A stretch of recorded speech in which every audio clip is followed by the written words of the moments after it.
Agora, para uma sociedade ser livre, qual é o perigo de as pessoas começarem a se identificar cada vez mais em grupos e não em indivíduos? Olha, é um risco, é uma possibilidade, mas se ela é livre, o fato de você se unir livremente a um determinado grupo não é um problema. O problema é quando você é inserido num grupo, inserido numa determinada estrutura na qual você não quer estar. Ayn Rand vai dizer, por exemplo, que o racismo é a pior forma de coletivismo. Veja como é que age um racista. O racista olha para uma outra pessoa e diz assim, ela tem aquela cor da pele. Logo, e começa a extrair dali uma série de convicções a respeito daquela pessoa que ela não conhece, só por causa da cor da pele. Ela não sabe se aquela pessoa é honesta, se ela é íntegra, se ela é inteligente, se ela é bom caráter, nada, se ela é produtiva. Nada disso interessa para o racista. O racista olha para o outro, ele olha para a cor da pele. Petri, o que é a cor da pele de alguém? É um acidente biológico. Nasci branco, nasci negro, nasci não sei o quê. Ninguém participou de nada disso. Era acaso, né? Acaso, um acaso genético. Não diz nada sobre a pessoa. Aí o que faz o movimento negro? Fala assim, se você é negro, então você tem que pensar assim. O movimento negro tem que agir dessa forma. Aí um negro olha para aquilo e fala assim, eu não aceito pensar dessa forma. Eu não penso assim. Eu acho que vocês estão errados. O que diz o movimento negro?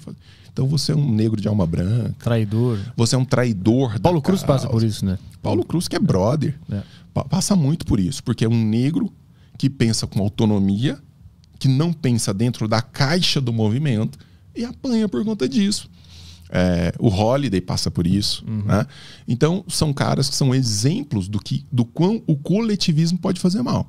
Agora, se a gente se reúne aqui para defender uma ideia livremente, podendo sair ou entrar nesse grupo, não tem problema nenhum. Isso daí não é coletivismo. O coletivismo ele tem um fator de coação ali que é problema. Por que o coletivismo é um problema para a sociedade? Ele dissolve o indivíduo.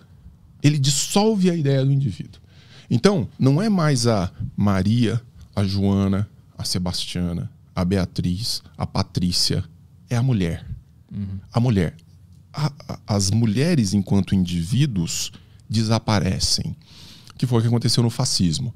Então não é mais o João, o Mário, são os negros. Não é mais o Petri, o Denis, o Paulo, são os homens brancos hetero-opressores.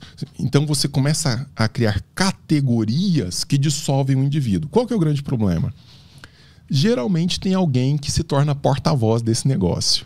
Né? Por exemplo, quando eu digo assim, o movimento quilombola não deseja isso. O que é o movimento quilombola? O movimento feminino não aceita isso. O que é o movimento feminino? É alguém que fala pelo movimento.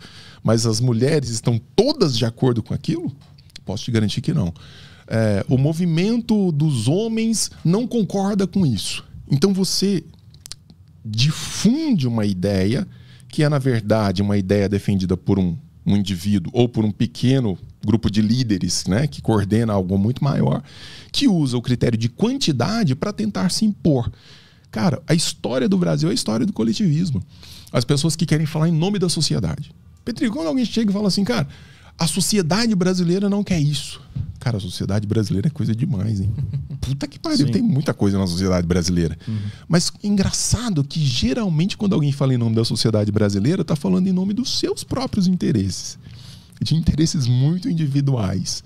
Mas só que aí cria-se uma narrativa interessante. Fala assim, eu tô falando em nome da sociedade brasileira. Se você é contra isso, você é contra a sociedade brasileira. E tem gente que cai nessa esparrela. Tem gente que cai nessas conversinhas. Então, velho, a nossa ideia, o nosso projeto é simplesmente mostrar para as pessoas que é preciso apostar no indivíduo. Vocês gostam de minoria? A menor minoria é o indivíduo. É proteger os indivíduos do ataque das outras pessoas. Então, existem brancos, negros, mulheres, homens que são bom caráter, mau caráter, íntegros, não íntegros, gente boa, gente péssima, ladrão, gente honesta, tem de tudo.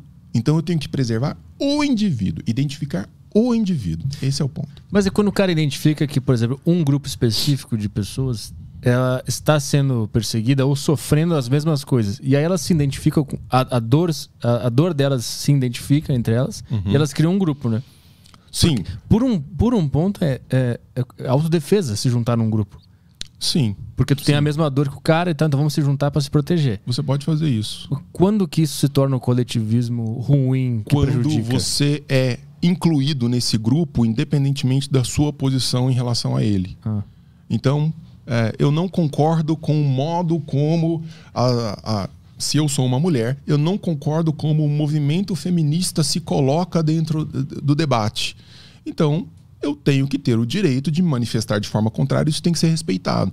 Quando uma mulher se coloca de forma diversa, o que acontece? Ela vai ser entendida como uma mulher submissa, uma mulher machista. Então você tem que desautorizar a pessoa que não está dentro do coletivo. Você tem que atacar a pessoa que está dentro do coletivo. É isso que nós não podemos deixar acontecer.